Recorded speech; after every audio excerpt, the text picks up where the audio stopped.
नमस्कार दर्शकों, पंडित ज्योतिष चैनल में आप सभी का हार्दिक स्वागत है। आज मैं आपको बताने जा रहा हूँ इस जन्माष्टमी में जो 26 अगस्त की पड़ रही है, जानिए सब कुछ। व्रत कब करें, पारण कब करें, ईश्वर की जन्माष्टमी विशेष क्यों है और क्या है। वीडियो पूरा अंत तक देखिए एवं वीडियो देखने से पहले आप हमारे चैनल को सब्सक्राइब कीजिए, वीडियो लाइक कीजिए।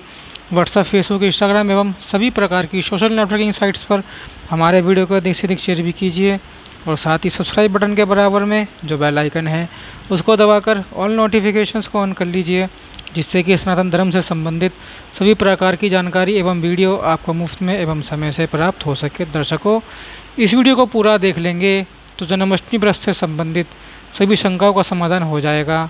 2024 की जन्माष्टमी हर वर्ष इस बार से खास क्यों है, व्रत कब करना है, पारण कब करना है, व्रत कैसे करना है, व्रत के नियम क्या हैं और भी बहुत कुछ हम इस वीडियो में जानेंगे।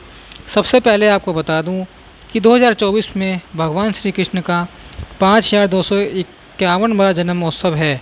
अष्टमी शुरू होगी 26 अगस्त को सुबह दोपहर को 3:41 से, अतः अष्टमी जो है, अष्टमी तिथि वो होगी सुबह के 3:41 से। तो सबसे अच्छी बात है इस बार की 2 जन्माष्टमी नहीं पड़ रही है, एक ही है 26 अगस्त को। कई वर्ष तो 2 दिन पड़ जाती है, तो लोग दुविधा में होते हैं कि कौन सी करें।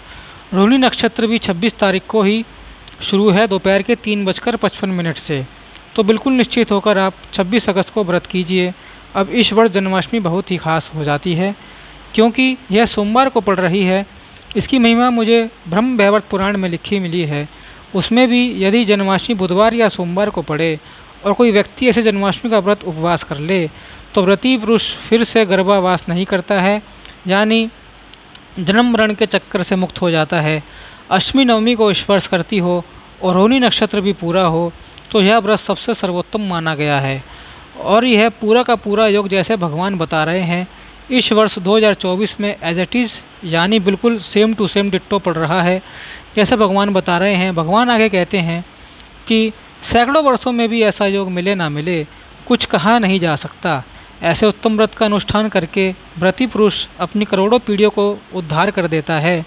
भगवान आगे बता रहे हैं कि किसी के पास यदि उत्सव बनाने के लिए, पूजन करने के लिए पैसे तक नहीं हो तो कोई बात नहीं, वह व्यक्ति केवल इस दुर्लभ योग में उपवास मात्र भी कर ले तो भगवान माधव उस पर उतने ही प्रसन्न होते हैं जितने कि व्रती अन्य लोग पूजा पाठ करके उनको प्रसन्न करते हैं। कितनी अद्भुत महिमा है कि केवल आप उपवास कर लेंगे तो भी भगवान की प्रसन्नता आपको मिल जाएगी। यह बात पद्म पुराण में भी मिलती है। यह श्लोक देखिए, इस श्लोक में भी यही वर्णन है। इसमें कहा गया है कि सोमवार या बुधवार को जन्माष्टमी का व्रत पितरों को प्रेत योनि से मुक्त कर देता है और करोड़ों कुलों को तार देता है। तो यह जो भी मैंने बताया है बिल्कुल शास्त्रीय बात है, शास्त्रों संबद्ध है।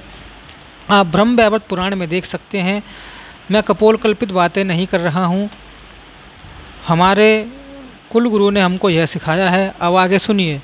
व्रत आपको करना है 26 अगस्त को।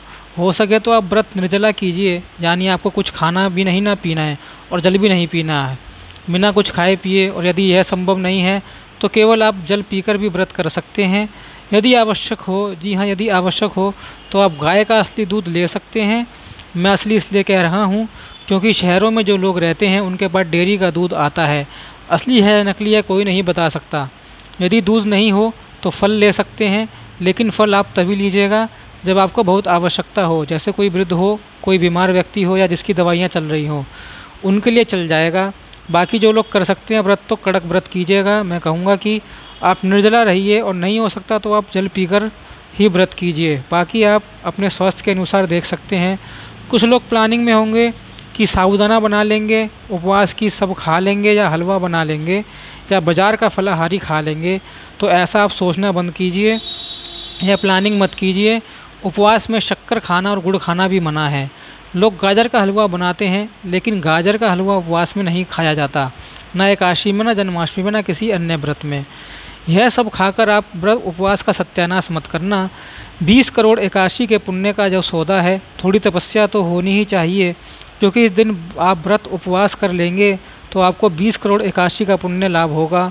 और सबसे इम्पोर्टेंट बात मैं बता दूं, जो लोग कमेंट में भर भर कर पूछते हैं कि चाय पी सकते हैं क्या, तो चाय और कॉफ़ी बिल्कुल नहीं पी सकते। अब कई लोग कमेंट करेंगे कि चाय कॉफ़ी क्यों नहीं पी सकते, तो देखिए बहुत सी चीज़ें ऐसी हैं जिसको नहीं खा सकते हैं, उसका कारण तो आप नहीं ढूंढते, केवल चाय कॉफ़ी में ही कारण ढूंढ रहे हैं। चाय और कॉफ़ी नहीं पीना चाहिए। अब आगे बढ़ते हैं सबसे विवादित बात पर कि व्रत कब खोलें, पारण कब करें। तो इसमें 3 मान्यताएं हैं, मैं आपको तीनों बताऊंगा। सबसे पहली मान्यता के अनुसार आजकल जो लोग करते हैं 12 बजे के बाद भगवान का जन्म हुआ, उत्सव मनाया, पूजन हुआ और उसके बाद व्रत खोल देते हैं। यदि ऐसे ही आपको पारण करना है तो आप इस रात्रि के 12:47 के बाद ही पारण करना, मतलब अन्न जल जो भी आप व्रत खोलने के लिए यूज़ करो वो खाना खा लेना। 12 बजे तुरंत पारण कर लिया तो ऐसा नहीं करना। 12:47 तक निषिद्ध काल है, निषिद्ध रात्रि है, उसके बाद ही आप पारण करना। दूसरी मान्यता के अनुसार लोग अगले दिन यानी सूर्योदय के बाद व्रत खोलते हैं। और तीसरी और सबसे कठिन मान्यता के अनुसार जो पुराणों में लिखी है वह मैं आपको बताता हूँ। ब्रह्म वैवर्त पुराण में भगवान विष्णु जी व्रत खोलने की विधि बता रहे हैं।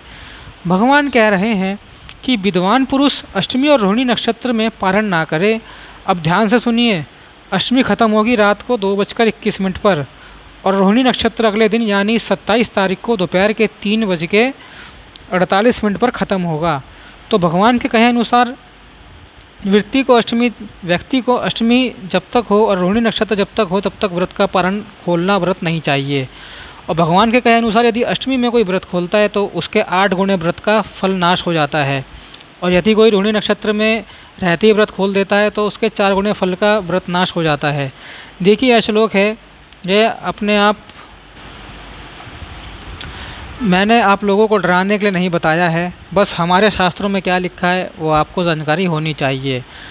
मानो तो देव नहीं तो पत्थर। अगर आप व्रत और पूजा कर रहे हैं तो पूरा विधि विधान से करिए, नहीं तो मत कीजिए। व्रत खोलने पर और भी अन्य शास्त्रों में कहा है कि रोहिणी व्रत को त्याग कर रात्रि में पारण ना करें।